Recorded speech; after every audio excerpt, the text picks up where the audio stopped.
mga guys. So, meron pala tayo nabili dito guys ng gulay. So, ilagay natin muna dito para ilagay natin sa rep. Hindi siya makulog. So, ito guys. Ito 30 pesos guys. Kompleto na siya. Meron siyang sitaw, okra, kalabasa, talong. Yun. So, 30 pesos lang guys. Pero isang ulaman na to guys. Diba?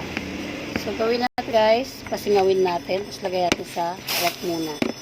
So, mamaya pa natin kumulutuin mga guys. So, ito guys, baka maisipan kong magpansit. Kasi may natitira ako ditong, ito guys, oh. Ito, bukas na to guys. So, meriendahin natin mamaya guys. Tapos, kuha lang tayo ng konting karne dun sa nabili natin karne. Yan. So, buksan din natin ito guys. Pasingawin natin. Kasi, sa init ng panahon guys, madali lang yung gulay, masira. So, ayan guys. O, diba? May repolyo na siya. Meron siyang pechay bagyo. Meron siyang sayote. Meron siyang carrots. Meron siyang bagyo beans. At meron siyang bell pepper.